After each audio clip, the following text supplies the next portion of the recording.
pets matter. The first thing I think all of us can agree on is the fact that they help reduce loneliness. And when it comes to loneliness, it's not just about the social interactions that we have with humans.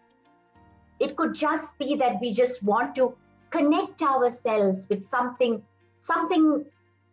living. It could either be nature or it could be an animal. And that is where we might feel at times a certain loneliness that comes in. And that is where pets can play a huge role. I have never been very, very keen to the concept of having a pet, because when children were small, there was a lot of work, as we all can imagine, as a mom, that was there. But then after they became big, and then the thought of, oh my goodness, how do you take care of a pet? But I think ideally, if you are thinking about having a pet, it's good to start off by having pets that are requiring probably less attention. That can probably help us get more comfortable in taking up the responsibility of pets that require a lot more care and attention. If we are actively taking care of them, any pet for that matter, it brings in a certain kind of discipline to our day. Because as we all know, just like a child, the pet also, just like another member of the family, the pet requires its own time for play, its own time for socializing, its own time for eating, and all the rest of the things it needs to do in a day. So I think it brings in better structure to our day. It helps us become more motivated also, I think.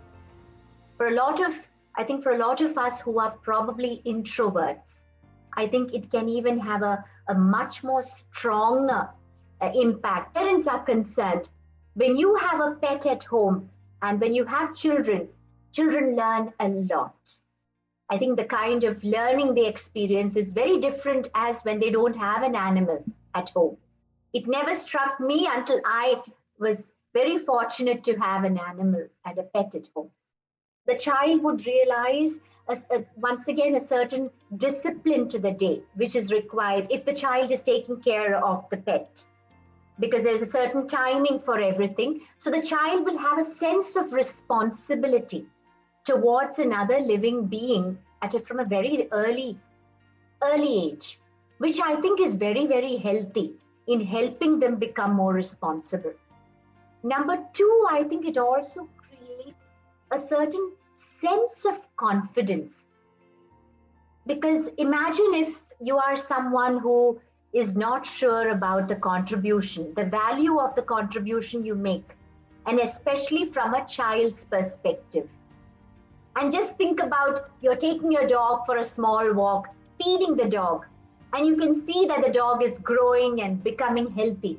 I think the sense of confidence you get from that action is very, very strong, because it also enables, I think, the child to realize just how important every contribution is. So basically, they're known to help us to improve our memory, which I'm not very surprised, because I think when we are teaching them, and sometimes even when it comes to teaching animals tricks, I think that also requires our attention, requires us to follow with precision what we are trying to teach an animal. So in other words, it helps us also fine-tune what we have learned and what we are trying to teach our pets. I believe that the waste that pets produce, they are extremely good as fertilizers for the garden. So in other words, if you do have a garden, you can actually utilize the waste, which goes back into the earth to create whatever you want to in the garden. So which means you're actually bringing in very healthy, absolutely pure kind of fertilizers for your crops or for your garden. So I think that way they are definitely giving us some kind of an insight, some kind of a thought into how we can make our place a lot more eco-friendly. So I believe that that is one point. And I think for people who have high blood pressure and who have any kind of illnesses also, I think pets can contribute to our wellness and our health, because they can be very, very soothing. They can create a certain sense of tranquility in the home. It's very well known that the feel-good hormones in the body, known as endorphins, you understand, they get very well secreted when you are in a very blissful state, in a state of state above merely being happy, excited, and joyful.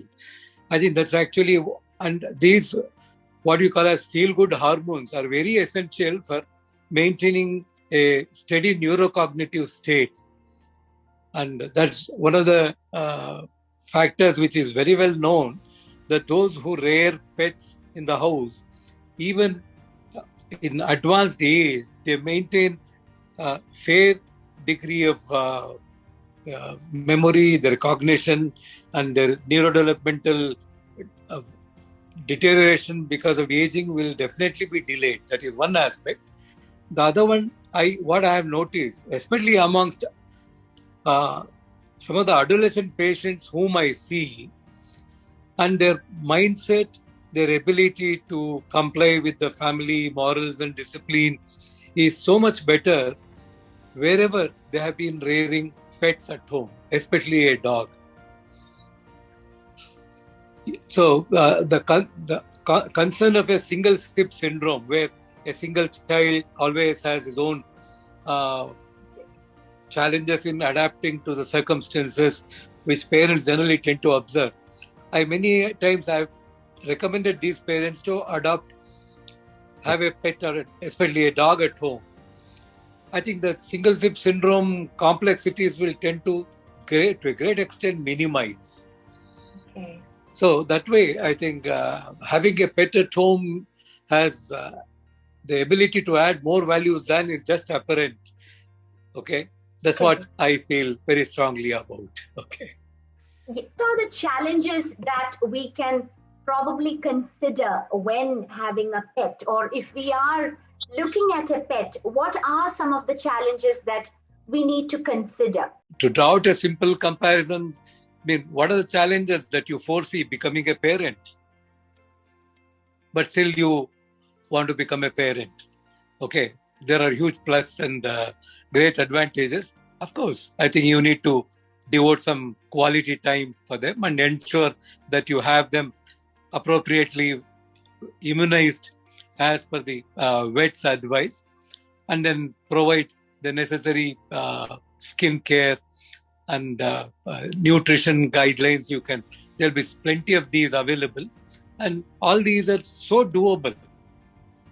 It is not going to be any kind of hurdle in your day-to-day routines. In fact, your energy level and ability to handle your day-to-day routines will definitely phenomenally improve having a pet at home.